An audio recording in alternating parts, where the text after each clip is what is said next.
Good afternoon. I'm Kathy Medjury, Vice President Policy Quebec at the Canadian Chamber of Commerce.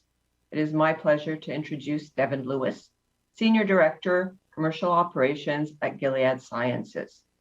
A senior pharma and biotech executive, Devon brings over 20 years of experience in the Canadian pharmaceutical industry in progressive commercial leadership roles in specialty and rare disease. As a member of the Canadian leadership team for Gilead Sciences, Devon is responsible for the commercial operations, trade, patient support, and data analytics for Gilead's commercial operations in Canada. Guided with the patient at her core, Devon's hallmark achievements include the launch and the management of pharmaceutical brands that fill critical unmet health needs in Canada. A champion of inclusion, Devon is focused on building diverse, winning teams and motivating and developing next generation of leaders. She is a graduate of McMaster University with an undergraduate degree in commerce and an MBA in marketing. Welcome, Devon. We're very pleased to have you here with us. My first question to you is, can you first tell us a little bit more about Gilead and then provide a deeper dive into how your role and how your company supports women in this high demand pharmaceutical sector? Yes, absolutely. First, thank you for having me, Kathy. I'm so pleased to be here with you today.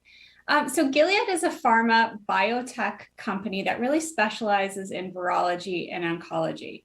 So in virology, Gilead's a leader in the treatment and prevention of HIV, as well as we pioneered a cure for hepatitis C, and most recently brought the first COVID-19 treatment to market very shortly after the start of the pandemic.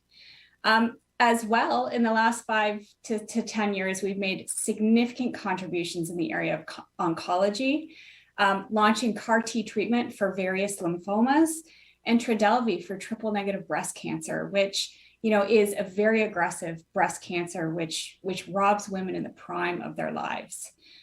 So I'm very pleased to be part of an organization that makes such an impact in the Canadian environment. And then to answer your second question, which is how the company supports women, I want to start with a few stats. So 50% of director level positions in Canada are held by women, and we've nearly doubled our internal promotions over the past year. And why that's significant is that our workforce and our leadership team really reflects the general population, and we're able to have a very inclusive and productive debate around critical topics like inclusion and diversity within the leadership team. I will say that Gilead has been extremely supported through the pandemic as well, rolling out things like financial support for childcare, educational benefits, flexible work hours, but more importantly, that learning and development and growth opportunities. So, I'm very pleased to be part of those initiatives. Thank you so much. Those are some very inspirational examples. My follow-up question, which is really at the heart of this summit, is as a leader, what are some of the practical things that you do to create a positive, inclusive workplace for women? Yeah, that's a great question. And, the one thing that I probably should have started with is that I'm also a mother of 3 children. So, my oldest is 11 and my youngest is 5. So, balancing, family and home is something near and dear to my heart, as well as trying to advance and grow a career.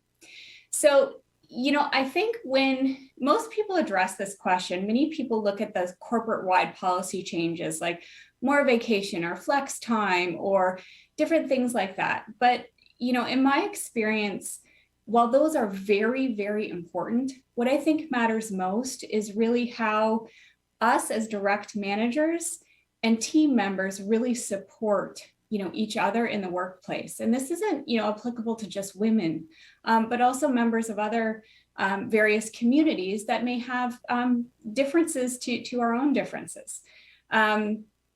So I would say a couple of practical tips on this. One is checking in. And I always like to do this with my team. It's about helping people. And I find this is very beneficial to women who are trying to manage family and life. It's asking them, what are your non-negotiables at home? What are the things that are most important to you? Maybe it's dropping their kids off at school. So, They want to say goodbye to their kids, take them to the door. So that means they're 15 minutes late for work every day. Okay, let's work through how we can manage that, because that's something that's critical in your life.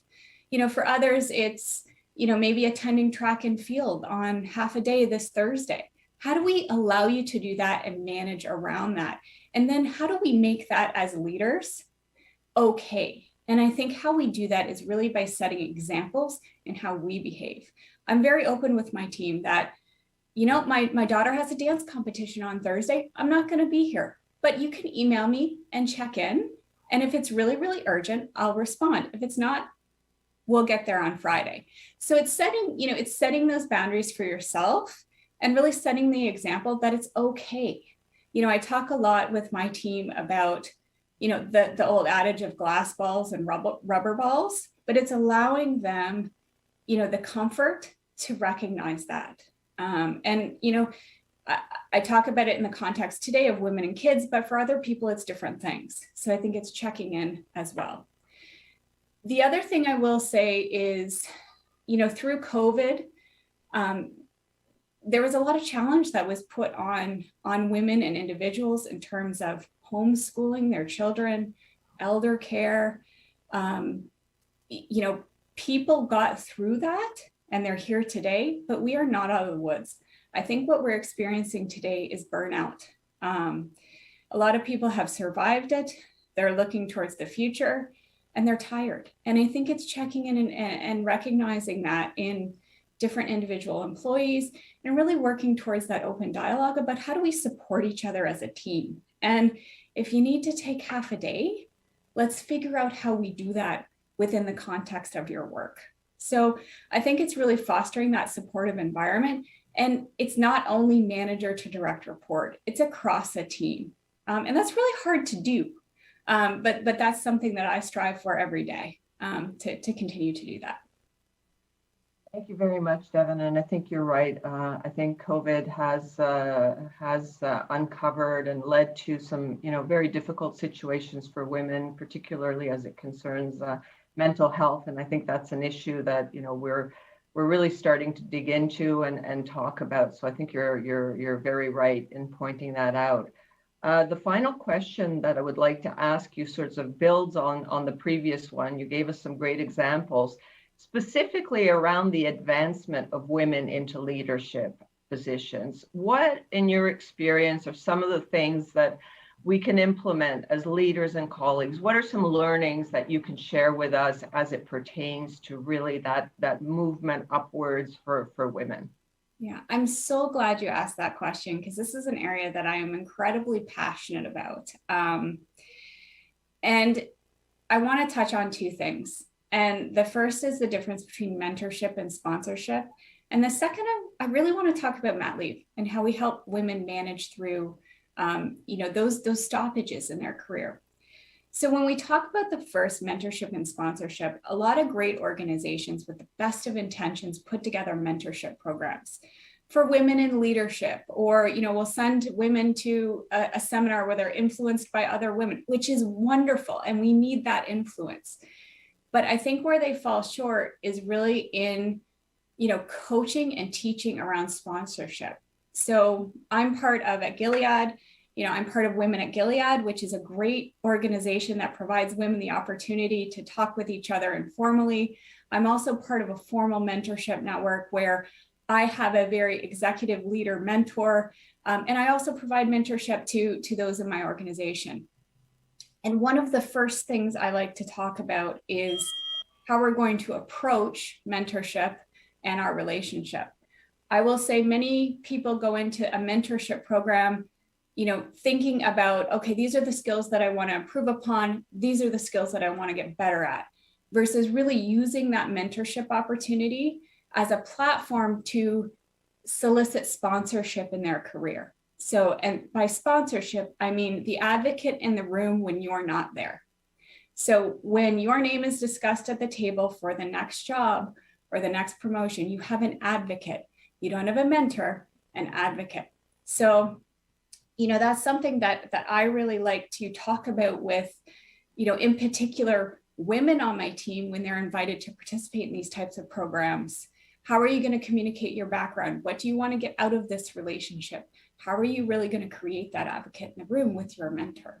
And I think that that's a bit of a different approach to, I need to get better at work-life balance, or, using that relationship for development. Because you can do both, but you really can't negate how you get into that sponsorship position. So that's something I'm very passionate about. And I think that's where, even if you have a formalized mentorship program, if you take nothing away from today, it's really how do you start to help people turn that into sponsorship? And the second thing, I want to address is maternity leaves, because, for years, that maternity leave has been a point of anxiety for a lot of young women, especially those that are career driven. They're off for a year, they're not working. Many of their male colleagues may be promoted or advanced. They're missing out on opportunities that open for them. Or, in my case, asked to come back extremely early for an opportunity that won't be there if they don't come back. Not at Gilead, by the way. But how do we take a different approach with mat leave and really think through organizationally? How do we support career advancement through maternity leave? If you have a great candidate that's off of maternity leave and a role comes up that's perfect for them, how do you facilitate that transition? How do you cover in that period until they get back? And I think we could all do a bit better at thinking about really how do we facilitate that as leaders? And it's kind of that next level, and encouraging and talking to women about the importance of that time too. I always find, women on my team that are first maternity leaves, they're so anxious about going. And it's such a short period of time, in your career, in your life, and checking in, making sure that they're not forgotten and helping them manage their career through that maternity leave is, I think, another thing that is really near and dear to my heart. So I would say those two things, if you take nothing away, is that idea of sponsorship, and then how do we do better at helping women navigate, career and maternity leave. Thank you so much, Devon, for sharing those thoughts with us today. Thank you to our audience as well for being present, and enjoy the rest of your summit. Thank you, Kathy, and thanks for the invitation.